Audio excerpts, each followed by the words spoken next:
5 আগস্টের পরে আমরা একটা নতুন বছরে দাঁড়িয়ে আমরা আপনাদের সামনে কিছু প্রত্যয় ব্যক্ত করতে চাই। 1 নম্বর প্রত্যয় হচ্ছে দীর্ঘ 1.5 যুগেরও বেশি সময় ধরে খুনি শেখ হাসিনা আমাদের দেশের রাজনৈতিক কাঠামো ভেঙে দিয়েছে, আমাদের দেশটাকে নেতৃত্ব সংকটের মধ্যে ফেলে দিয়েছে। নিশ্চিন্তে খান স্বাস্থ্যকর অল টাইম পান, অল টাইম হেলদি লাইফ।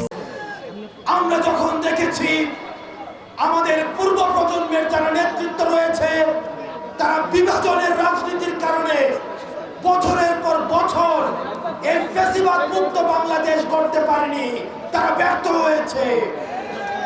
তারা যেই জায়গায় ব্যর্থ হয়েছে ঠিক সেই জায়গাটিতে আমাদের তরুণ প্রজন্মকে হাল ধরতে হয়েছে। প্রিয় ফরিদপুরবাসী, আমরা আপনাদের কাছে আশা করব এই লিডারশিপের যে নেতৃত্ব, এই নেতৃত্বের যে হাল আমরা ধরেছিলাম পরবর্তী বাংলাদেশ পুনর্গঠনে আমাদের এই নেতৃত্বের হাল আমাদের শক্তভাবে আমাদেরকে ধরতে হবে।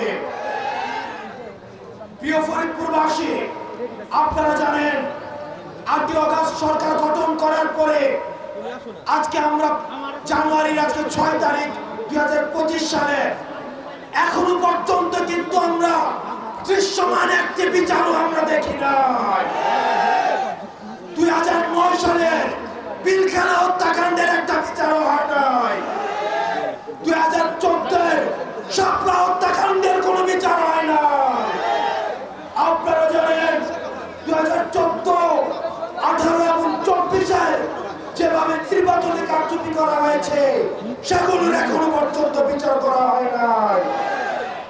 এই অন্তর্বর্তীকালীন সরকারকে আমরা স্পষ্টভাবে বলতে চাই, আপনার যদি আমাদের মাঝে গ্রহণযোগ্যতা